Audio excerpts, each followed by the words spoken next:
নতুন বাচ্চা দুটিকে খুব মনোযোগ সহকারে পড়াচ্ছে সিরাত। বাচ্চা দুটির নাম অর্ণব, আয়ানা। দুটি লক্ষ্মী বাচ্চা বাধ্য ছেলে মেয়ের মতো ড্রয়িং করছে। এখানে এসে সিরাত ভেবেছিল তাদের পড়ার টেবিলে বসানোর জন্য অনেক কাঠখোট্টা পোহাতে হবে। কিন্তু বাবুদের মা ভীষণ আদর করে ডেকে পরিচয় করিয়ে দিল। সিরাতকে তারা তীক্ষ্ণ নজরে দেখে বিস্ময় নিয়ে গোল গোল চোখে তাকায়। সিরাত মিষ্টি হেসে হাত বাড়িয়ে বলল, হ্যালো, আমি সিরাত। উদ্ধৃতি চিহ্ন। অর্ণব গম্ভীর হয়ে তাকায় আয়ানার দিকে।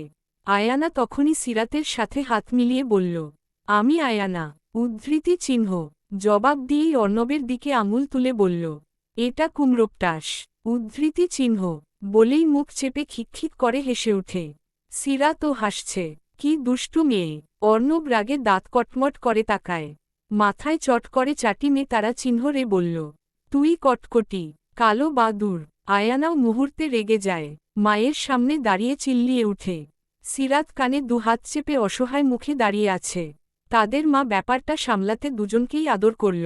আয়ানা গাল ফুলিয়ে সিরাতের হাত ধরে পড়ার টেবিলে যায়। অর্ণবও গেল।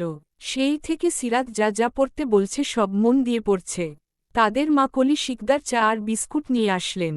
সিরাতের সামনে দিয়ে বলল, ম্যামকে জ্বালাবে না, মনে থাকবে। উদ্ধৃতি চিহ্ন।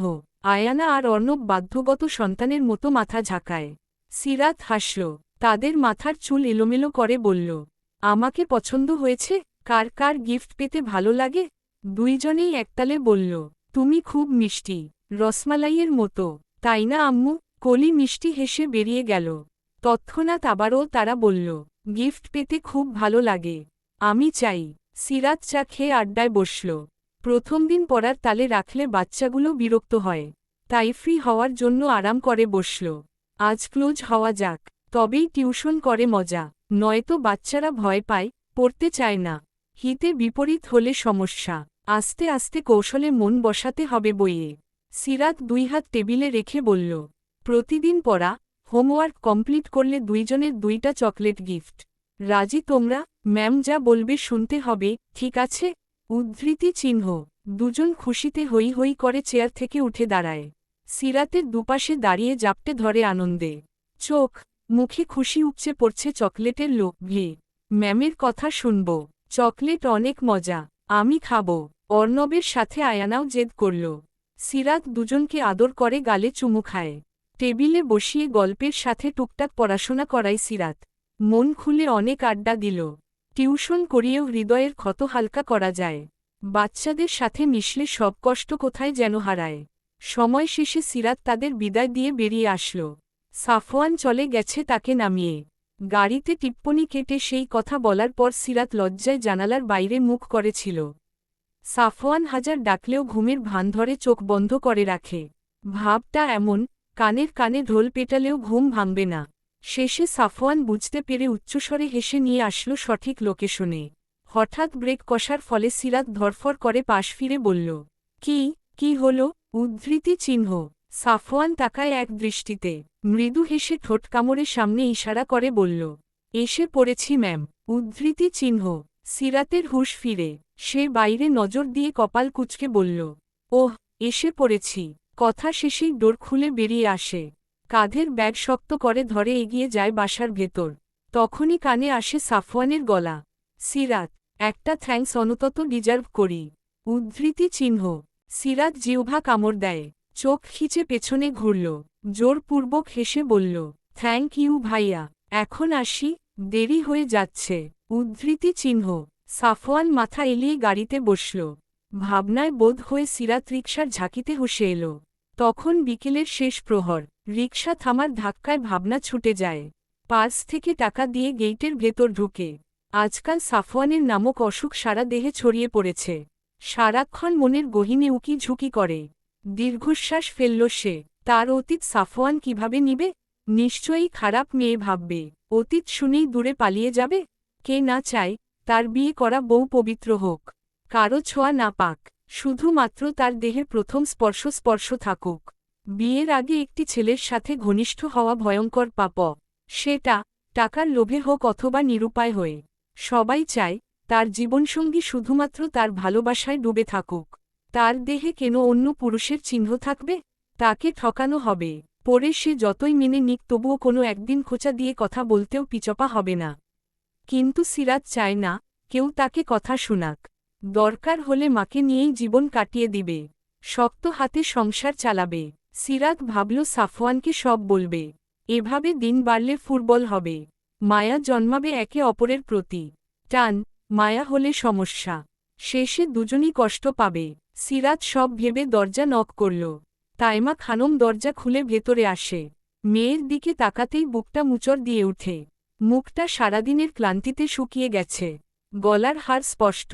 সারা মুখে তেলতেলে ঘাম। চুলগুলো বাইরের ময়লায় উস্খুস্ক। তাইমার মনটা কেঁদে উঠল। বুকটা হু হু করে মেয়ের কষ্টে। এভাবে বসে থেকে মেয়ের কষ্ট কয়জন মা সইতে পারে? মায়া হল ভীষণ। সিরাত রুমে গিয়ে ফ্যানের পাওয়ার বাড়ায়। বিছানায় ধপ করে শুতেই তাইমা খানম বলল, চুলে ভালোভাবে শ্যাম্পু করে আয়। আজ খুব যত্নে তেল মেখে দিব। উদ্ধৃতি চিহ্ন। সিরাত ভ্রু কুচকে তাকায়। কিত পরিমাণ চুপ থেকে ভাবল কিছু। এরপর চট করে উত্তর দেয়, মা, তুমি কি কোনোভাবে আমাকে ইমপ্রেস করার ট্রাই করছো? তাইমা খানমের চাপা ঝুলে যাওয়ার উপক্রম।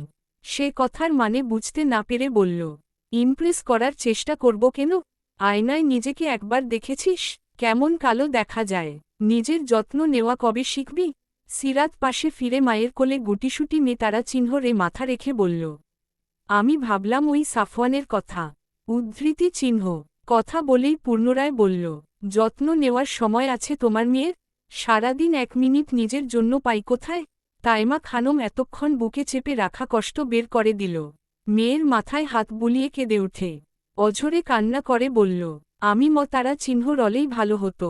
এভাবে কষ্ট দেখতে পাচ্ছি না। উদ্ধৃতি চিহ্ন। সিরাত হতবাক হয়ে যায়। তড়িৎ গতিতে উঠে মাকে জড়িয়ে ধরে গলা ধরা কণ্ঠে বলল, এসব কি বলছো? তোমার কিছু হলে আমি যাব কোথায়? এভাবে পালিয়ে যাবে আমাকে একা রেখে? আচ্ছা কি চাও তুমি? যা বলবে তাই শুনব। তবুও এসব মুখে আনবে না কোনোদিন। উদ্ধৃতি চিহ্ন। তাইমা কিছুক্ষণ কেঁদে চোখ মুখ মুছল। মেয়ের কপালে চুম্বন করে বলল, গোসল করে আয় সময় নিয়ে। আর কিছু চাই না। বিয়েও করতে হবে না। উদ্ধৃতি চিহ্ন। সিরাত মিষ্টি হাসে। মায়ের বুকে ছোট্ট বিড়াল ছানার মতো চুপটি করে রইল। তাইমা খানম বলল, একটাই বেঁচে থাকার সম্বল আমার। আর জেদ করব না। কোনো কিছু নিয়ে জোরও করব না। উদ্ধৃতি চিহ্ন। লাভ ইউ মা, তুমি আমার শ্রেষ্ঠ মা। মায়ের বুকে কিছুক্ষণ থেকে গোসলে গেল। প্রতিদিন জার্নি করে এসে কোনোমতে গোসল করেই খেয়ে দিয়ে পড়তে বসে। আজ লম্বা সময় শাওয়ার নেয়। চুলে শ্যাম্পু করে। এরপর রুমে এসে দেখে তার মা ভাতের প্লেট নিয়ে বসে আছে। হাসল সিরাত। বারান্দায় কাপড় মেলে বসল মায়ের সামনে। তাইমা খানম নিজের হাতে খাইয়ে দেয়। সিরাতও এক লোকমা তাইমাকে খাইয়ে দিল। সিরাত মুখের খাবার শেষ করে বলল, তোমার এতটুকু আদর নিয়েই সারা জীবন কাটিয়ে দিতে পারব। উদ্ধৃতি চিহ্ন। সারা জীবন কেউ বেঁচে থাকে? যখন থাকব না তখন কি করবি? তৎক্ষণাৎ সিরাতের মুখ মলিন হয়ে যায়। বুকের ভিতর হাহাকার বয়ে যায়। কিছুক্ষণ পর অস্পষ্ট স্বরে বলল, তখন দেখা যাবে। এবার খাইয়ে দাও।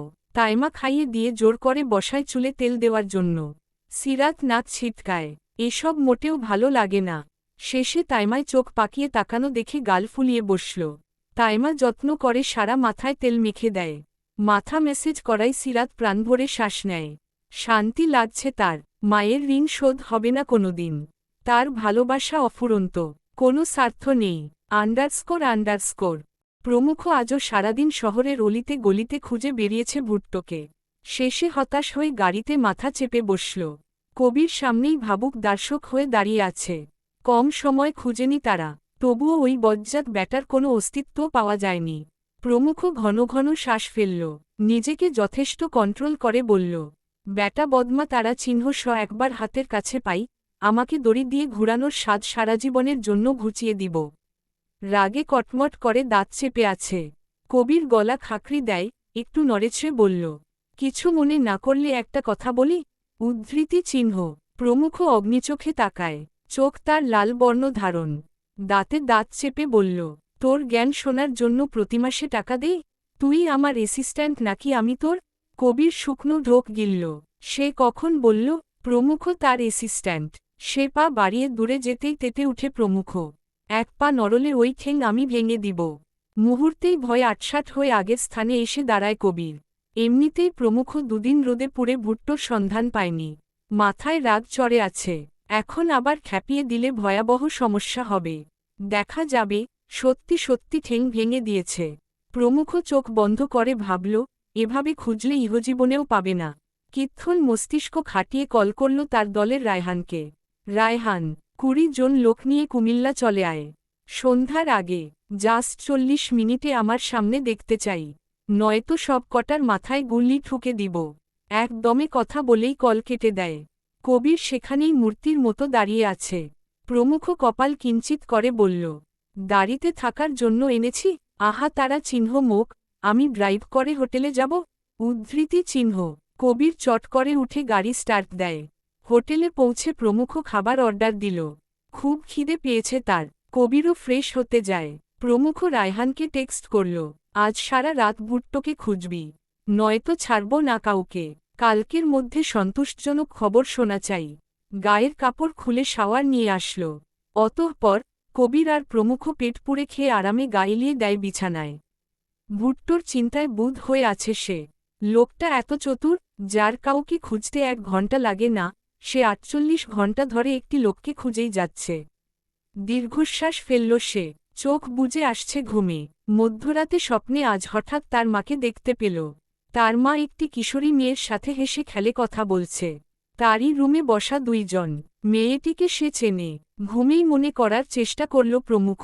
মেয়েটির হাসি, কথা বলা সে আগেও কোথাও দেখেছে বলে মনে হচ্ছে। হঠাৎই মশার কামড়ে ঘুম ভেঙে গেল প্রমুখের।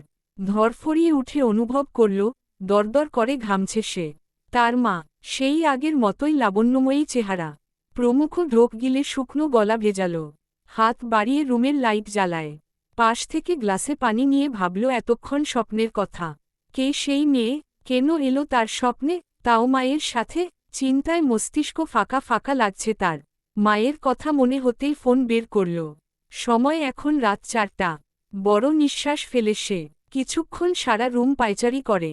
তারপর বারান্দায় বসল, রাতের আকাশের তারার দিকে তাকিয়ে বলল, এ কেমন স্বপ্নে ধরা দিলে মা? আমি একটু শান্তি চাই। তোমার কোল হারিয়েছি, একটু কোলে মাথা রাখার জায়গা দিবে? ওই মেয়ে, কে ছিল? মাথায় আসছে না। আমাকে ছেড়ে কেন চলে গেছ? নিষ্ঠুর এই পৃথিবীতে একা রেখে যেতে বুক কাঁপল না? আমি এখন পাষাণ। খুশি তোমরা? বাবাও খুব খুশি। একটু বাবা মায়ের ভালোবাসায় সুখে থাকতে দিল না ওরা। ওদের সবাইকে খুন করব আমি। আমার খারাপ হওয়ার জন্য ওরা দায়ী। মনের সব লুকিয়ে রাখা কষ্ট এক এক করে বলল প্রমুখ। রাতে ঘুম হল না আর। বারান্দার মেঝেতেই শুয়ে কাটিয়ে দেয় শেষ রাত পর্যন্ত। সকালে উঠে কবিরকে আসতে বলল রেডি হয়ে। আজই শেষ, যেভাবেই হোক, দরকার পড়লে গুহা থেকে টেনে বের করবে। রায়হান সবাইকে নিয়ে রাত থেকেই খুঁজছে।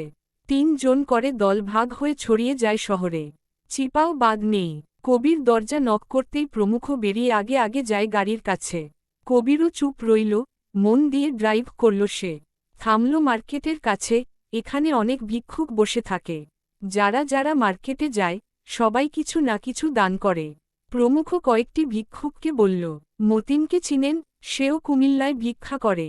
সেখান থেকে একটি লোক বলল, মতিন নামে কত মানুষ বইয়া থাকে টাকা লাইগা। কার কথা কও? প্রমুখ 2 দিন ধরে এই সমস্যাতেই পড়েছে। ছবি না থাকায় সহজ সমস্যাও জটিল। প্রমুখ বর্ণনা দিল কয়েকজনকে, সবাই মাথা নাড়িয়ে না করে। কবিরও খুঁজল এদিক ওদিক। শেষে সকাল 11টায় প্রমুখ অস্থির হয়ে বলল, খাওয়ার ব্যবস্থা কর, কাছের কোনো রেস্টুরেন্টে যা। বসুন গাড়িতে। প্রমুখ গাড়িতে বসল। কবির ড্রাইভ করার সময় বলল, রায়হান কি বলে? খুঁজছে, পেলেই জানাবে। যতগুলো মতিন আছে, সবার কাছেই গিয়ে দেখলে কেমন হয়? অলরেডি 4 জন মতিনকে জিজ্ঞাসা করেছি কবির। সেখানের কেউই ভুট্টো নয়। তাদের পরিবার আছে। তারা চিহ্নের সাথে কথা বললেই বোঝা যায় সে চোর। চোখ মুখেই থতমত ভাব থাকে। কবির দীর্ঘশ্বাস ফেলে। প্রমুখের কথা ঠিক। সে ভুট্টোর উপর রেগে বলল, তারা চিহ্ন লা একবার হাতে পাই, তোর লুকোচুরি জন্মের মতো মিটিয়ে দিব। কথা শেষেই লুকিং গ্লাসে চোখ যায়। প্রমুখ অগ্নি দৃষ্টিতে তাকিয়ে আছে তার দিকে। ভরকে যায় কবির। অসহায় মুখ করে সামনে তাকিয়ে গাড়ি চালায়। রেস্টুরেন্টের সামনে গাড়ি থামালো কবির। প্রমুখ দরজা খুলে বের হতেই রায়হানের কল আসে তার ফোনে। চট করে রিসিভ করে বলল, কোনো খুঁজ পেলি? হ্যাঁ স্যার, আপনার বর্ণনায় একটি মতিনের খবর পেয়েছি। লোকটি নাকি হঠাৎ হঠাৎ উধাও নয়। তাছাড়া ভুট্রো তো গা ঢাকা দিত। এই মতিনও পুরনো ভাঙা ঘরেই থাকে। সবাই বলে সে পাক তারা চিহ্নল, যেখানে ইচ্ছে চলে যায়। মনে হচ্ছে এটাই সে। আপনি জলদি আসুন। উদ্ধৃতি চিহ্ন। প্রমুখের মুখে ফুটল বিজয়ী হাসি। সিটে বসে বলল, লোকেশন মে সেজো কর কুইক। কল কেটে কবিরকে হাত ছাড়তেই উঠে বসল। কবির বলল, পাওয়া গেছে স্যার। ইয়েস। মনে হচ্ছে এবার খেলা জমবে। অনেক পালিয়েছে হরিণ, এবার বাঘের থাবায় পড়তেই হবে। রায়হানের দেওয়া লোকেশন অনুযায়ী একটা বস্তির গলির সামনে গাড়ি থামায় কবির। প্রমুখ রাস্তায় বেরিয়ে আশেপাশে একবার নজর বুলায়। সামনের গলিতে দৃষ্টি নিক্ষেপ করতেই রায়হান আর তারই কয়েকটা ছেলেপুলে দেখা যাচ্ছে। প্রমুখকে দেখা মাত্রই তার কাছে আসল। সুর টেনে লম্বা সালাম দিয়ে বলল, এই বস্তিতেই থাকে, চলুন। উদ্ধৃতি চিহ্ন। রায়হানের পেছনে পেছনে কবির আর প্রমুখ গেল। সেখানে একটা দোকান, সম্ভবত ছোটখাটো মুদির দোকান। রায়হান সেই দোকানে গিয়ে বলল, স্যার এই লোকটাই আমাকে সন্ধান দিল। উদ্ধৃতি চিহ্ন। প্রমুখ কালো চশমার ফাঁকে তীক্ষ্ণ নজরে চেয়ে কয়েক সেকেন্ড ওই লোকটিকে পরখ করে। লোকটির মনেও আগ্রহ বেশ। একটা ফকিতারা চিহ্নের জন্য এত বড় বড় মানুষ এখানে কি করছে? এতক্ষণ সেই কথা দমিয়ে রাখলেও এবার মুখ ফসকে বলল, কিছু মনে করবেন না, একটা কথা জিজ্ঞেস করি? রায়হান তাকালো প্রমুখের দিকে। সে ভ্রু বাঁকিয়ে লোকটির চোখে চোখ রেখে বলল, জি বলুন। উদ্ধৃতি চিহ্ন। গলা খাকরি দেয় সে। আমতা আমতা করে বলল, মতিন পা তারা চিহ্ন গলরে খুঁজতাছেন ক্যাহেইরে দিয়া কাম কি আপনাগো? কবির চোখ বড় বড় করে রয়। রায়হান সহ আরও দুই ছেলে চুপ করে রইল। অযথা মুখ খোলা বিপদের লক্ষণ। যা বলার প্রমুখই বলুন। প্রমুখ চোখের চশমা খুলে শার্টের ভেতর গুজে বেশ গম্ভীর স্বরে বলল, আমরা না হয় যেতে যেতে কথা বলি? যদি তার বাসায় নিয়ে যেতেন, খুব উপকার হতো ভাই আমার। প্রমুখের কথায় লোকটির মন সদয় হল। আহারে, কিভাবে ভাই বলে ডাকল! নিশ্চয়ই ভালো মানুষ। সে এক গাল হেসে মতিনের ভাঙা ঘরের দিকে নিয়ে যেতে যেতে বলল, আর 2 মিনিট হাঁটলে মতিন পা তারা চিহ্ন গলার ঘর। এইবার কন, কি এত দরকার? আমরা প্রতি বছর এক এক শহরে গিয়ে সকল ফকি তারা চিহ্নর অসহায় মানুষদের সাহায্য করে থাকি। সাধারণত আমাদের দল ভাগ করা। এই আজ 5 জন আমরা। এভাবেই 5 জন 10 জন মিলে মিলে সাহায্য করি। যাদের থাকার জায়গা নেই, চলতে পারে না, তাদেরকে কিছু ব্যবস্থা করে দেই। উদ্ধৃতি চিহ্ন। প্রমুখের নরম গলায় কথাগুলো শুনে লোকটির চোখ খুশিতে চকচক করে ওঠে। সেও অসহায়। একটি ঘরের মাঝেই ছোট দোকান নিয়ে রেখেছে। স্ত্রী, সন্তান আর বয়স্ক মানিয়ে চলতেই হিমশিম খাচ্ছে। লোকটি মাথা নিচু করে ভাবছে। কবিরের চাপা ঝুলে গেল। এই লোক এত বড় মিথ্যা বলতে পারল? অবশ্য এ আবার এমন কি? রায়হান ঠোঁট টিপে হাসছে। লোকটিকে চুপ থাকতে দেখে প্রমুখ মনে মনে হাসে। ভরাট কণ্ঠে আবারও বলল, আমার কথা বুঝেছেন? উদ্ধৃতি চিহ্ন। লোকটির হুঁশ ফিরে। প্রমুখের দিকে তাকিয়ে ঘন ঘন মাথা ঝাঁকায়। অর্থাৎ সে খুব বুঝেছে। এরপর হঠাৎ মতিনের ঘরের কাছে এসে তার মনে প্রশ্ন জাগে। চটপট প্রশ্ন করল প্রমুখকে, কিন্তু মতিনের খোঁজ পেলেন কোথায়? রায়হান বিরক্ত হয়। এত প্রশ্ন কিসের? তার মাথা এমনিতেই ঠিক নেই। সারা রাত এক বিন্দুও ঘুমানোর সময় পাইনি। তাই তিরিক্ষি মেজাজে বলল, ঢাকা। সে যেহেতু পাগল, তাকে আমাদের দলের এক লোক ঢাকাতেই দেখেছে। আহারে, বেচারা খাবারের অভাবে ডাস্টবিন থেকে পাউরুটি তুলে খাচ্ছিল। তখনই মতিনের সাথে টুকটাক কথা বলে অতঃপর আমাদের এসে জানায়। তারপরেই আমরা সিদ্ধান্ত নেই কুমিল্লা এসে তাকে খুঁজব। এবার ক্লিয়ার? নাকি আরও প্রশ্ন আছে? না থাকলে জলদি চলুন, আরও কাজ আছে আমাদের। লোকটি মনে মনে নিজের প্রতি বিরক্ত হল। এই ভালো লোকদের কেন মেজাজ খারাপ করিয়ে দিতে হবে? নিজের কথা বললেই তো হতো। সে মৃদু হেসে বলল, না মানে, কইছিলাম কি, আমিও গরিব, একা সংসার চালাই। যদি আমারেও একটু সাহায্য করতেন। আল্লাহ আপনাগোর অনেক মানুষের সেবা করার তৌফিক দান করুক। প্রমুখ কটমট করে তাকায় লোকটির দিকে। দাঁতে দাঁত চেপে সংযত করল নিজেকে। এরপর জোরপূর্বক হেসে বলল, জি, সাধ্যমতো। উদ্ধৃতি চিহ্ন। লোকটি খুশিতে গদগদ হয়ে মতিনের ঘরের সামনে দাঁড়ায়। দরজায় আঙুল দিয়ে ইশারা করে বলল, এখানেই থাকত সে। আপনারা যান, নাকি আমিও যাব? আপনি গিয়ে দেখে আসুন কি করে সে। বাইরেই আছি আমরা। লোকটা রায়হানের কথায় এগিয়ে যায়। দরজা হালকা চাপানো। প্রমুখ কবির আর রায়হানকে ইশারা করে লোকটির পেছনে পেছনে যেতে, যাতে ভুট্টো পালানোর সময় খপ করে ধরে ফেলতে পারে। ওরা তাই করল। দরজার দুই পাশে জহুরি চোখে অবলোকন করে। লোকটি দুহাতে দরজা ধাক্কা দিতেই নড়েছড়ে যাওয়া দরজা ক্যাচ করে খুলে যায়। লোকটি হেসে, মতিন, বলে ডেকে সামনে তাকাতেই জোরে চিৎকার করে ওঠে। মুহূর্তেই ভয়ে অসাড় হয়ে জ্ঞান হারায় সেখানে। প্রমুখ ভড়কে যায়। এভাবে চিল্লায় কেন? রায়হান আর কবির বিস্ময় নিয়ে ঘরের ভেতর তাকায়। সামনে যা দেখল, কোনোমতেই বিশ্বাস করতে পারল না তারা। ভয়ে কম্পিত কণ্ঠে বলল, স্যার, জলদি আসুন। উদ্ধৃতি চিহ্ন। প্রমুখ লাফিয়ে আসে ঘরে। চোখ তার চারাগাছ। সে কি সঠিক দেখছে, নাকি ভুল? ছোট্ট একটি বিছানার উপর দড়ি দিয়ে ঝুতারা চিহ্ন লে আছে ভুট্টো। দেহটা মোটাসোটা, সারা গায়ে তেলাপোকা, ইঁদুর আর চিকা হয়তো সারারাত মাংস খুবলে খেয়েছে।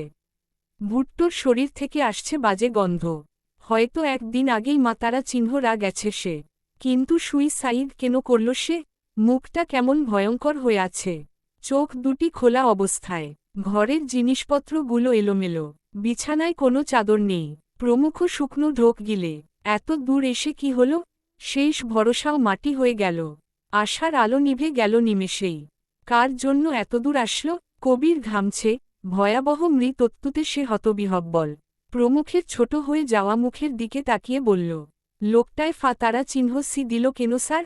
ধপ করে মেঝেতেই বসে পড়ল প্রমুখ। তাদের মাঝে থাকা দুটি ছেলে গাড়ি থেকে পানি এনে সেই দোকানদারের জ্ঞান ফিরায়। লোকটি জ্ঞান ফিরার সাথে সাথে এলোমেলো হেঁটে দৌড়ে চলে যায় বাসায়। প্রমুখ চুপ রইল অনেকক্ষণ।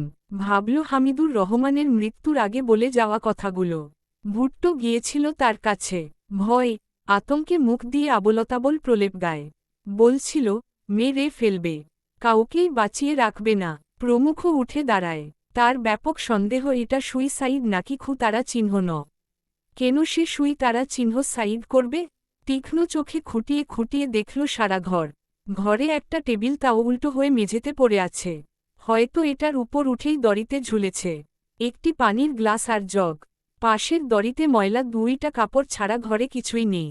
সে তাকায় ভুট্টোর দেহের দিকে। গন্ধে গা গুলিয়ে আসায় কবির আর রায়হান টিকতে পারল না। তারা নাক ঢেকে চলে গেল বাইরে। প্রমুখ পকেট থেকে রুমাল বের করে নাক ঢেকে ভুট্টোর দেহের সব দেখল। সারা গায়ে কামড়ে মাংস ছিঁড়ে ফেলার দাগ। জিহ্বা বের করে চোখ খুলে আছে। দেখতেই ভয়ঙ্কর। প্রমুখ চোখ বন্ধ করে শ্বাস নেয়। হন হন করে ঘর থেকে বেরিয়ে ঘন ঘন শ্বাস নিয়ে নিজেকে ধাতস্থ করল। কবিরকে বলল, পানি কিনে আনো। কবির চলে যায়। রায়হান প্রমুখ বলল, লাতারা চিহ্ন সনামানোর ব্যবস্থা কর। পোস্টমর্টেম রিপোর্ট অনুযায়ী দেখব সত্যি কাহিনী কি। রায়হান কপাল কুঁচকে চটপট উত্তর দেয়, পুলিশ ছাড়া লাতারা চিহ্ন সনামানো যাবে না। উদ্ধৃতি চিহ্ন। প্রমুখ বলল, সাব্বাস রায়হান, মাথায় বুদ্ধি আছে। উদ্ধৃতি চিহ্ন। পকেট থেকে ফোন বের করে কল করল এক পুলিশ অফিসারকে, যে বারবার প্রমুখের উপর যৎসব মামতারা চিহ্ন লা হয় সব মিটিয়ে দেয়। রিসিভ হতেই এপাশ থেকে প্রমুখ সালাম দিয়ে বলল, ফ্রি আছেন? হ্যাঁ ফ্রি আছি। কি খবর প্রমুখ চৌধুরী? হঠাৎ কি মনে করে? সিরিয়াস কেস স্যার, আপনাকে টেক্সট করছি, চলে আসুন। এরপর সব বলছি। সাথে 2-3 জন অফিসার নিয়ে আসবেন। প্রমুখ কথা বলে কল রাখল। রায়হানের সাথে আরও দুটি ছেলেকে বসিয়ে রেখে সে চলে যায় গাড়িতে। কবির মাত্রই পানি নিয়ে যাচ্ছিল। প্রমুখকে চিন্তিত মুখে বসতে দেখে বলল, চলে আসলেন স্যার, যাবেন না? উদ্ধৃতি চিহ্ন। প্রমুখ সিটে মাথা এলিয়ে চোখ বন্ধ করল। দীর্ঘশ্বাস ফেলে বলল, না, হোটেলে চল, শাওয়ার নিব। কবির কাচুমাচু করল প্রশ্ন করতে, কিন্তু প্রমুখকে আরামে বসতে দেখে দমে যায় সে। গাড়ি নিয়ে চলল হোটেলে। সিরাতের আজ ভার্সিটি বন্ধ। বারান্দায় ফুলের টবে পানি দিচ্ছে সে। তখনই কলিং বেলের শব্দ এলো। হাতের জগ রেখে দরজা খুলে দেখল, বাসার মালিকের বউ দাঁড়িয়ে আছে। মৃদু হেসে সালাম দিল সে। মনে মনে তারিখ গুনতে থাকে। আজ মাসের ৭ তারিখ। এই বাসার নিয়ম, মাসের শুরুতে ৫ দিনের মধ্যেই বাসা ভাড়া ক্লিয়ার করতে হবে। মহিলাটি সালাম নিয়ে মুখে অসন্তুষ্ট ভাব ফুটিয়ে তুলল। কপাল কুঁচকে বলল, আজ কত তারিখ মনে আছে? সিরাত মাথা উপর নিচ করে। মনে আছে তার, কিন্তু টিউশন বেতন এ মাসে পাবে না সে। মাত্রই শুরু করল। তাছাড়া আগের মাসে তাইমার অপারেশন হয়েছে। দুটানায় পড়ল সিরাত। দরজার সামনে থেকে সরে দাঁড়িয়ে বলল, জি, ভেতরে এসে কথা বলুন। উদ্ধৃতি চিহ্ন। ভেতরে যাওয়ার জন্য আসেনি মেয়ে। পৈপি করে নোটিশ বোর্ডে লিখে দিয়েছি, চোখে দেখনি? মিস যায় কেন বেতন দিতে? উদ্ধৃতি চিহ্ন। আন্টি, কোনো মাসে তো মিস যায় না। তাছাড়া মায়ের অপারেশন হল, এর জন্য এ মাসে হাত খালি। আমাকে ১ সপ্তাহ সময় দিন, ক্লিয়ার করে দেব। সিরাতের কথায় তেতে উঠে তিনি। তার গমগমে গলায় আওয়াজে তাইমা খানম আস্তে ধীরে হেঁটে আসে। বাড়িওয়ালাকে দেখে বুঝে যায় সে। তপ্তশ্বাস ফেলে বলল, ভাবি, মেয়েটা একাই সংসার সামলাচ্ছে। এই মাসে অন্তত একটু সময় দিন। আমাকে আসতে হয় কেন? সামান্য ৪,০০০ টাকাও হাতে থাকে না? তাছাড়া মেয়ে বিয়ে দিয়ে দিন। জামাই বাড়ি চলে যাবে, ঝামেলায় শেষ। এত বড় মেয়ে এখনও বাসায় রেখেছেন কেন? পাত্র পাচ্ছেন না? আমাকে বলুন, ভালো দেখে কোথাও দিয়ে দেই। আপনিও মেয়ের জামাই বাড়ি সুখে থাকতে পারবেন। মহিলার কথায় চেতে উঠে সিরাত। তাইমা অপমানবোধ করে মাথা নিচু করে রইল। মহিলাটি কোন কথা থেকে কোন কথায় যায়? সিরাত দাঁত কটমট করে, রাগে ফুঁসে ওঠে বলল, আমাকে নিয়ে চিন্তা করতে হবে না আন্টি। বাসা ভাড়া পেয়ে যাবেন ৩ দিন পর। প্লিজ এবার চলে যান। মহিলা রতারা চিহ্ন তো চক্ষু নিক্ষেপ করে বলল, আমার বাসায় থেকে আমাকে চলে যেতে বলো? অসভ্য মেয়ে, থাকতে এসেছি আমি। ভালো কথা বললেও গায়ে লাগে। মহিলা যা ইচ্ছে তাই বলে ৩ দিনের সময় দিল তাদের। গটগট পায়ে তাদের ফ্ল্যাটে চলে যায় তিনি। সিরাত খট করে জোরে দরজা লাগায়। পেছনে ঘুরে তাইমার অসহায় মুখ দেখে জড়িয়ে ধরে বলল, ওই দায় তারা চিহ্নি মহিলার কথায় মন খারাপ করবে? আমি জানি আমরা কেমন। আর কারোর জানার প্রয়োজন নেই। ইচ্ছে করছিল, ওর দেখা পাত্রের সাথে ওই বজ্জাত মহিলাকেই বিয়ে দিয়ে দেই। এতক্ষণ মন খারাপ থাকলেও এবার সিরাতের কথায় ফিক করে হেসে ওঠে। মেয়েকে রুমে নিয়ে আদর করল। কপালে চুমু খেয়ে বলল, জিদের বসে ৩ দিন সময় নিলি, এবার কি হবে? সিরাত চিন্তায় পড়ে, আসলেই তো, রাগে জিদে বলে দিল, এবার কি হবে? নতুন টিউশন সেখানে কিভাবে কালি টাকার কথা বলবে সে? তাছাড়া টাকা পাবে কোথায়? একমাত্র সায়রা আছে, কিন্তু কয়েকদিন পর পর এভাবে টাকা নেওয়া ভালো দেখায় না। মেয়েটা ফেরত নিতেই চায় না। রেগে চোখ লাল করে তাকায়। না, ওর থেকে এবার কোনোমতেই নেওয়া যাবে না। তার জন্য যা হওয়ার হবে। অন্য উপায় ভাবতে হবে এবার। শেষে মায়ের মুখের দিকে তাকিয়ে নরম স্বরে বলল, এসব নিয়ে চিন্তা করো না, ঠিক ম্যানেজ হয়ে যাবে। লাশ আমাদের সাথেই নিয়ে যাচ্ছি প্রমুখ। উদ্ধৃতি চিহ্ন। অফিসার ফোনে প্রমুখকে বলল, তারা কয়েক ঘন্টা আগেই কুমিল্লা এসে তদন্ত করে। সারা ঘর সার্চ করেও আশানুরূপ ফল পায়নি। শেষে ফোর্স নিয়ে ভুট্টোর লাতারা চিহ্ন সনিয়ে যায় তাদের সাথেই। সেখানেই যা করার করবে। গাড়িতে উঠে প্রমুখকে জানালো অফিসার।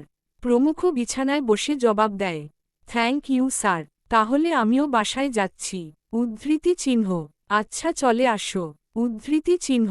প্রমুখ কল কেটে কবিরকে সব গুছিয়ে আসতে বলল। রায়হানের সাথে যারা এসেছিল সবাইকে প্রমুখ জানায়, এখানে থাকার দরকার নেই, সবাই আজই রওনা দে। রায়হান মাথা ঝাঁকিয়ে গাড়িতে উঠে। প্রমুখ রেডি হয়ে বেরিয়ে আসতেই কবিরকে লাগেজ হাতে দেখতে পায়। হোটেলের বিল পরিশোধ করে গাড়িতে উঠে বসে। কবির ড্রাইভ করতে করতে বলল, স্যার মাথা ব্যথা করছে, একটু ঘুমিয়ে নিন। প্রমুখের চোখ লাল, রতারা চিহ্ন তোবর্ণ চোখেই বাইরের দিকে তাকিয়ে দীর্ঘশ্বাস ফেলে। আন্ডারস্কোর। তাইমা খানম সিরাতের রুমে আসে। সকালের সেই ঘটনার পর থেকেই সিরাত চিন্তিত। সাফওয়ান কয়েকবার কল করলেও রিসিভ করেনি। উল্টো ফোন বন্ধ করে ঘুমিয়েছে। মন ভালো নেই তার। জীবনটা কেমন পাঞ্ছেচা হয়ে যাচ্ছে দিন দিন। তাইমা খানম মেয়ের মাথায় বিলি কেটে ভাবল নিচ থেকে হাঁটাহাঁটি করে আসা যাক। কতদিন ঘরের বাইরে যাওয়া হয় না। এখন সিরাত না হয় ঘুমিয়ে থাকুক, তখন সন্ধ্যা হবে হবে ভাব।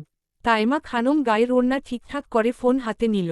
মেয়ের ঘুম ভাঙলে অস্থির হয়ে যাবে চিন্তায়। সে দরজা লক করে বাইরে বেরোয়। কিছুক্ষণ বিল্ডিংয়ের নিচে হেঁটে গেল গলির দিকে। সেখানে হেঁটে চেনা জানা কয়েকজনের সাথে কথা বলল মন খুলে, হাসল, আড্ডা দিল। মাগরিবের আজান হচ্ছে, এবার বাসায় ফেরা উচিত। সিরাত কল করেনি ভেবে সে মনে মনে ভাবল এখনও ঘুম ভাঙেনি। হাঁটার গতি বাড়িয়ে দেয়, আর অল্প পথ। নিচের দিকে তাকিয়ে হাঁটার সময় খেয়াল করে পাশের বিল্ডিং থেকে কারো চিৎকারের আওয়াজ আসছে। প্রথমে ভুল শুনেছে ভেবে তাইমা খানম সামনে এগিয়ে যায়। মুহূর্তেই কারো আত্মচিৎকারে পা আপনা আপনি থেমে যায় তার। আশেপাশে নজর দিয়ে বুঝার চেষ্টা করল কোথা থেকে আসছে সেই শব্দ। অতঃপর মানুষের কথা শোনার শব্দের দিকে আস্তে আস্তে এগিয়ে যায় সে। দাঁড়ায় এক রংখসে পড়া পুরনো বিল্ডিংয়ের সামনে। শেওলা পরে ভুতুরে বাড়ির মতো দেখতে। তারা যখন এ বাসায় প্রথম আসে, তখন শুনেছিল এই বিল্ডিংয়ে ভূতের বাস। রাতে, সন্ধ্যায় চিৎকারের আওয়াজ শোনা যায়। কাউকে জিজ্ঞেস করলেই বলতো, নিষিদ্ধ বাসা। রাত 12টায় কান্নার শব্দ আসে। তাইমার এসব মনে পড়ে ভয়ে জন্মায় ভেতরে। গলা শুকিয়ে আসছে। এখন সময়ও সন্ধ্যার পর, গা ছমছমে পরিবেশ। ভয়ে পিছিয়ে আসতেই আবারও গগন কাঁপুনি চিৎকার ভেসে আসে। এবার দাঁড়িয়ে থাকতে পারল না তিনি। মনে তার হাজারো প্রশ্ন, কি আছে সেখানে? কৌতূহলে এক পা বাড়ায়। যা হওয়ার হবে, আজ ভূত দেখেই ছাড়বে। ধরনীর বুকে আস্তে আস্তে অন্ধকার হানা দিচ্ছে। তাইমা হাতের ফোনের ফ্ল্যাশলাইট জ্বালিয়ে দাঁড়ালো বিল্ডিংয়ের সামনে। সেখানে অনেক লোকের কথা শোনা যাচ্ছে। তার মনে আস্তে আস্তে উত্তেজনা বাড়ল সত্যি জানার জন্য। ভেতরে দেখার জন্য আশেপাশে পর্যবেক্ষণ করতেই ভাঙা দেয়াল চোখে পড়ে। ছিদ্রটা সাইজে অল্প, মুখ ঢুকানো যাবে। তাইমা থরথর করে কাঁপতে থাকা হাত দিয়ে দেয়াল ধরল। ছিদ্র দিয়ে চোখ দিতেই গলা কাঁপল তার। নিজের অজান্তেই চোখ দুটি বড় বড় হয়ে যায়। ভয়ে পায়ের তলা শিরশির করে উঠল। কি মারাত্মক মৃত্যু যন্ত্রণা! প্রায় 4-5 জন মানুষের ভিড় সেখানে। দুটি লোককে কেউ বেল্টের আঘাতে ক্ষত বিক্ষত করছে সারা দেহ। পাশেই দাঁড়িয়ে কেউ হাসছে, আবার একজন চেয়ারে বসে আইস করে দেখছে। তাইমা খানম লোক দুটোর কষ্টে মুখ চেপে নিজেকে নিয়ন্ত্রণ করল। গলা শুকিয়ে কাঠ, অবর্ত ঘামছে। কিছুক্ষণ নিজের চোখে মর্মান্তিক ঘটনা অবলোকন করে মস্তিষ্কে বুদ্ধি হানা দেয়, ফোনে ভিডিও করার। সে আর দেরি করল না, ভেতরের মৃদু আলোয় হালকা দেখা যাচ্ছে সবাইকে। সে ভিডিও অপশন অন করে কাপা হাতে সব ভিডিও করতে থাকে। সেখানকার চেয়ারে বসে থাকা লিডার চিল্লিয়ে বলল, আমার নামে প্রমাণ দেওয়ার শখ আজ ঘুচিয়ে দেব। লোকটির গায়ে ফরমাল শার্ট প্যান্ট, চেয়ারে আইসি ভঙ্গিতে সিগারেট ফুঁকছে। হঠাৎ সে এগিয়ে বেঁধে রাখা লোকটির বুকের পাটায় হাতের ছুতারা চিহ্ন দিয়ে ক্ষতবিক্ষত করে বলল, যাকে ঘোল খাওয়াচ্ছি, তাকেই সব বলে দিতে চাস? এবার মতারা চিহ্ন র। সে জীবনেও জানবে না, কে পিছে ছুরি ঘুরিয়েছে। উদ্ধৃতি চিহ্ন। লোকটি ব্যথায় গুমিয়ে উঠে, কাকুতি মিনতি করে ছেড়ে দেওয়ার জন্য। শেষে খুব কষ্টে বলল, ছেড়ে দেন, আর জীবনেও কব না। উদ্ধৃতি চিহ্ন। লোকটি ফিক করে হাসে, বলল, বলার জন্য কুমিল্লা চলে যাচ্ছিলি আজ? এত তারা, আমার খেয়ে আমার ঘাড়েই ছুরি বসানোর জন্য উঠে পড়ে লেগেছিস? বাবা আমাকে না বললে সর্বনাশ হয়ে যেত, তাই সব কাজ 2 দিন আগেই মিটিয়ে এসেছে। তোদের উপর ভরসা নেই, না থাকলো প্রমাণ আর না দোষ হলো আমার। কেউ জানবে না এটা খুন, যতই তদন্ত করুক। শেষে আদেশ করল এক ছেলেকে, তাদের মেয়ে তারা চিহ্ন রে ফেলার জন্য। তাইমা খানম এসবের আগা মাথা কিছুই বুঝলেন না। লোকটির ভয়ঙ্কর মৃতারা চিহ্ন তত্ত্বতে তাইমা মুখে ওড়না চেপে ফুপিয়ে ওঠে। এতদিনের বানোয়াট গল্প থেকে এবার সে বুঝল, এ বাসায় ভুতুরে বলে যে বছরের পর বছর অসতখু তারা চিহ্ন ন করা হয় এসব মিথ্যা বানানো গল্প, নিজেকের কার্যসিদ্ধির জন্য। এবার ভিডিওটি পুলিশের হাতে তুলে দিলেই হল। প্রথম ছেলেটাকে মারার পর দ্বিতীয় ছেলের কাছে আসতেই তাইমার হঠাৎ ফোন বেজে ওঠে। তিক্ত রিংটনে ভেতরের সবাই চমকে ওঠে। তারা চিহ্ন তোচক্ষু নিয়ে তাকায় আশেপাশে। তাইমা ভরকে গিয়ে তাকায় ফোনের দিকে। সিরাত কল করেছে। সে ভয় পেয়ে যায়। সেখানে থমে তারা চিহ্ন রে দাঁড়িয়ে থাকা অবস্থায় চেয়ারে বসে থাকা লোকটি উঠে গমগমে গলায় বলল, কার ফোন বাজছে? কে ফোন এনেছিস? বলিনি, এখানে আসার সময় ফোন আনবি না।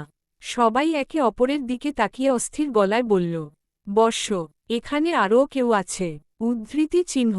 লোকটি রেগে যায়, দাঁতে দাঁত চেপে হিংস্র হয়ে চিৎকার করে বলল, কার এত বড় সাহস? খুঁজে বের কর, আমার সামনে আনো। উদ্ধৃতি চিহ্ন। একটু থেমে গর্জন করে উঠল, কে কে এখানে? তাইমা ভয়ে জমে যায়। সে দৌড়নোর জন্য পা বাড়ালেও এক বিন্দুও নড়তে পারে না। অবশেষে সবাইকে অশ্রাব্য ভাষার গালি দিয়ে বাইরে আসতে দেখেই তাইমা খানম এদিক ওদিক না দেখেই দৌড় লাগায়। তখনও ফোন বেজেই চলছে। শেষে কেটে এলোমেলো পায়ে দৌড়ানো শুরু করে। হঠাৎ পায়ে কিছুর আঘাতে সে জুতা ফেলে দিয়েই পেছনে একবার তাকিয়ে দৌড়ায়। তার পা কাঁপছে। এবার ধরা পড়লে রেহাই নেই, বেঁচে ফেরা অসম্ভব। পেছনে পেছনে লোকগুলোর পায়ের আওয়াজ ভেসে আসছে। তাইমা নিজের সর্বোচ্চ শক্তি দিয়ে খুব কষ্টে আসলো বাসার সামনে। পেছনে ঘুরে দেখতে পায় লোকগুলোর ছা দেখা যাচ্ছে। তাইমা খানম ভয়ে ফুপিয়ে সিঁড়ি বেয়ে উঠল। থরথর করে কাঁপতে থাকা হাত দিয়ে অবর্ত কলিংবেল বাজায়। লোকগুলো তাইমা খানমকে অনুসরণ করে সেই বিল্ডিংয়ে এসে থামে। এপাশ ওপাশ জহুরি চোখে পর্যবেক্ষণ করে, কাউকেই পায় না। তবে তারা চেহারা দেখেছে যখন পেছনে ঘুরেছিল তাইমা। শেষে না পেয়ে তাদের বসকে কল করল। বস, রাস্তার মাঝে ২ নম্বর বাসার নিচে আমরা। এদিকেই দৌড়ে আসতে দেখলাম। এখন পাচ্ছি না। উদ্ধৃতি চিহ্ন। কয়েক মিনিট খুঁজ। আমি আসছি। ওই বিল্ডিংয়ের সবার ইনফরমেশন চাই। উদ্ধৃতি চিহ্ন। তখনই তাদের বসের পাশ থেকে এক লোক বলল, এই জুতা বাইরে পাওয়া গেছে স্যার। লোকটি বাঁকা হেসে ফোন কাটল। আন্ডারস্কোর। সিরাত দরজা খুলে মায়ের ভয়ার্ত চেহারা দেখে কপাল কুঁচকে তাকায়। সে ঘুম থেকে উঠে সারা রুমে তাইমাকে না দেখে পাগল পাড়া হয়ে গেছিল। তাই তো ফোন করেছে একের পর এক। তাইমা খানম হঠাৎ ছোট বাচ্চাদের মতো মেয়েকে জড়িয়ে ধরে ফুপিয়ে কেঁদে ওঠে। সিরাত এক আকাশ বিস্ময় নিয়ে তাকায় মায়ের দিকে। কি হলো তার মায়ের, এভাবে কাঁদছে কেন? তার সারা দেহ ঘামে জবজবে। পায়ে ময়লা, জুতা নেই। তবে কি কোনো দুর্ঘটনা হয়েছিল? সিরাত অস্থির হয়ে যায়। বাঁ হাতে দরজা আটকে রুমে আসলো মাকে নিয়ে। নিজের থেকে ছাড়িয়ে নিয়ে বলল, মা, কথা বলো।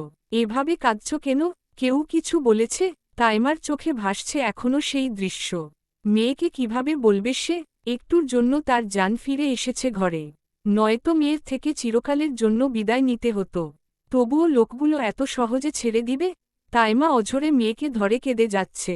ফুপিয়ে উঠছে বারবার। মুখ দিয়ে কথা বের হচ্ছে না। সিরাত অধৈর্য হল, মনে উত্তেজনা তাইমাকে এরকম অবস্থায় দেখে। তাইমার বাহু ঝাঁকি দিয়ে বলল, মা তাকাও, আমার চোখে চোখ রাখো। কি হয়েছে বলো। ওরা আমায় মেরে ফেলবে সিরাত। উদ্ধৃতি চিহ্ন। কম্পিত কণ্ঠে এটুকু বলেই কাঁদল তাইমা। আবারও বলল, লোকগুলোকে তারা চিহ্ন রে ফেলেছে ওরা। এখানে আর থাকব না, নয়তো আমাদের দুইজনকেও মেরে ফেলবে। সিরাত ভ্রু কিঞ্চিত করে ভাবল। গলার স্বর উঁচু করে বলল, কি হয়েছে বলবে তো? এভাবে আজেবাজে বকছ কেন? তাইমা খানম অঝর একা একা কাঁদল। সিরাত একের পর এক প্রশ্ন করে গেলেও উত্তর দিল না। প্রায় ২০ মিনিট পর কান্না থামিয়ে মনে মনে একবার ভাবে সব খুলে বলবে সিরাতকে। কিন্তু অবশেষে ভাবল, অযথা চিন্তা করবে।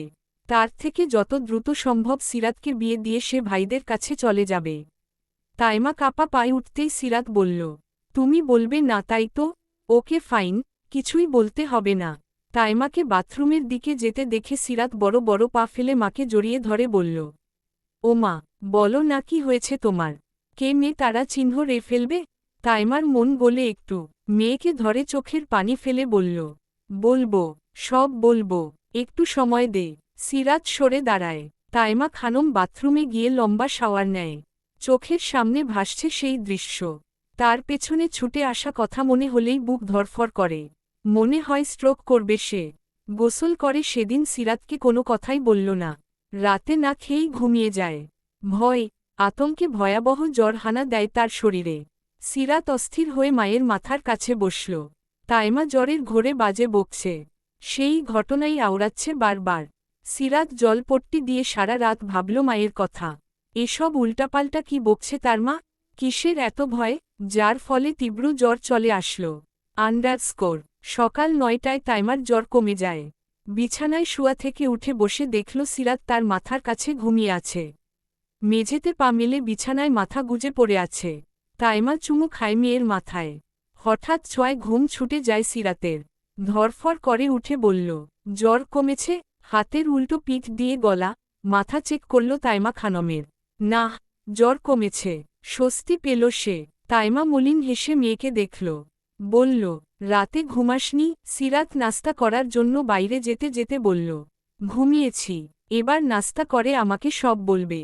নয়তো ভুলে যাব তুমি আমার মা। তাইমার বুকটা মুচড় দিয়ে উঠে, চোখ দুটি টলমল করতেই হাত দিয়ে মুছে ওয়াশরুমে যায়। স্থির করল সব বলবে সিরাতকে। প্রমুখ দুপুরে খেয়ে আরাম করছিল বিছানায়। সেই আরাম হয়তো কবিরের সহ্য হল না। সে রুমে উকি দিয়ে বলল, স্যার এই ফাইলে সব আছে। উদ্ধৃতি চিহ্ন। প্রমুখ হেলেদুলে আসলো কবিরের সামনে। ঢিলে ট্রাউজার নাভির নিচে পড়ে আছে। খালি চওড়া বুক আর শক্ত পেটের কয়েকটি ভাঁজ স্পষ্ট। সে কবিরের আপাদমস্তক দেখে বলল, কি আছে তোর মাথা? প্রমুখের কথায় হঠাৎ খেল সে। থতমত খেয়ে বলল, মেয়েটার ডিটেইলস। উদ্ধৃতি চিহ্ন। প্রমুখ কপাল কুঁচকে তাকায়। এরপর অধর বাঁকিয়ে হেসে হাত বাড়িয়ে বলল, ওহ এবার দে, অনেক সময় নিয়েছি। উদ্ধৃতি চিহ্ন। কবির খুশিতে গদগদ হয়ে হাতের ফাইল এগিয়ে দিল। প্রমুখ ফাইল নিয়ে আরাম করে বসে চেয়ারে। সব খুঁটিয়ে খুঁটিয়ে দেখে ঠোঁট কামড়ে বাঁকা হাসে। বিড়বিড় করে বলল, সিরাত বেবি, অনার্স প্রথম বর্ষ, মায়ের একমাত্র সন্তান। বাবা নেই, মাসখানিক আগে মা হাসপাতালে ছিল। ইদানিং একটি ছেলের সাথে প্রায়ই ঘুরতে দেখা যায়। বর্তমানে বান্ধবীর সংখ্যা 1-2 নম্বর বাসা, মাওনা। সারাদিন মায়ের পাশে সময় কাটিয়েছে সিরাত। ভার্সিটিও যাওয়া হলো না। তার মাকে সেই ঘটনা নিয়ে অনেকবার জোরাজুরি করার ফলে তাইমা সময় চেয়েছে। সিরাতও অমত করেনি। বিকেলে বসে চা খাচ্ছিল তারা।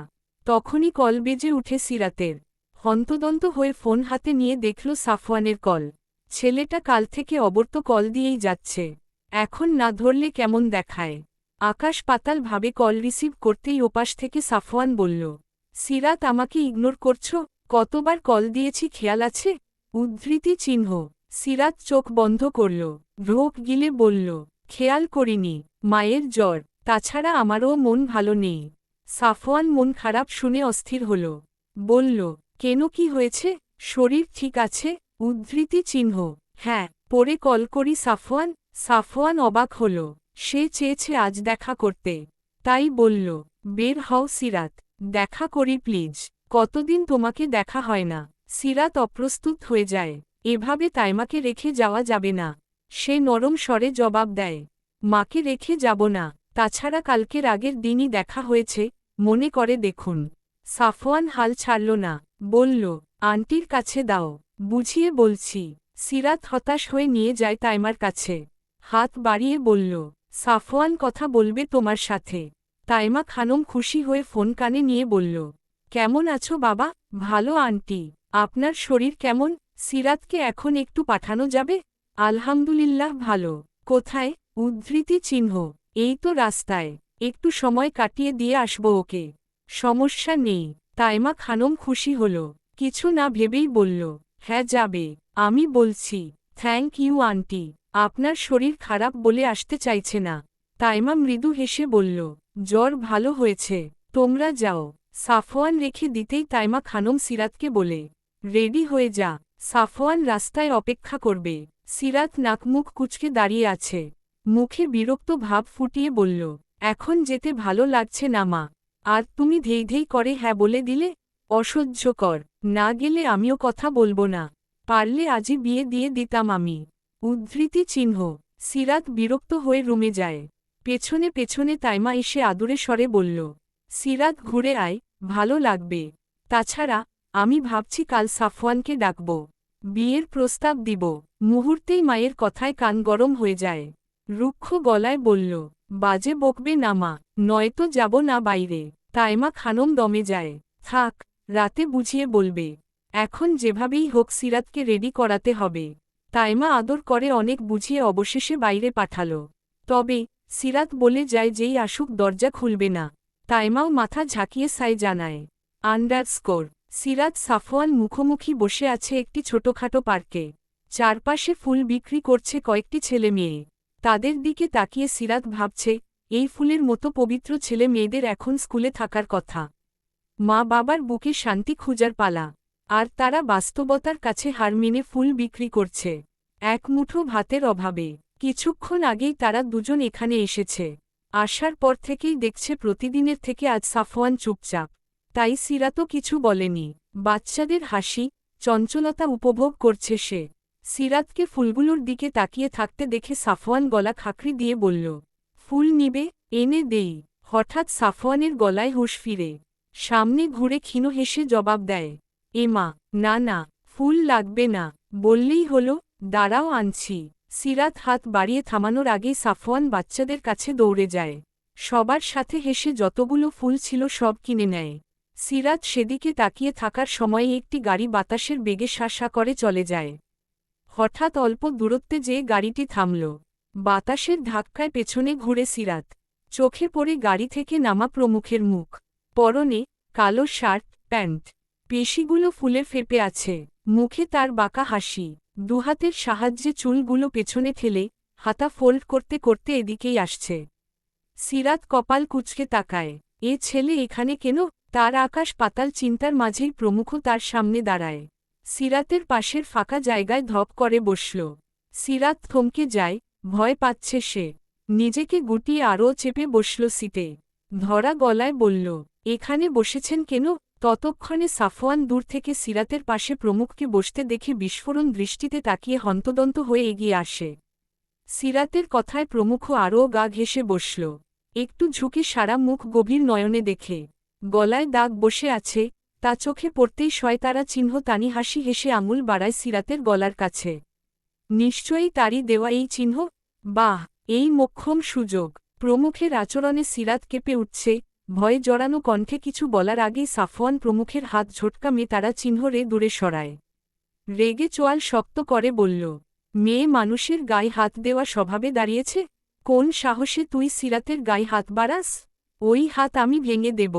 প্রমুখ রতারা চিহ্ন তোচক্ষু নিক্ষেপ করে সাফওয়ানের দিকে। রাগে সারা শরীর ঘেমে যাচ্ছে তার। এই ছেলের দেখছি খুব সাহস। তার হাত ঝটকা মারে।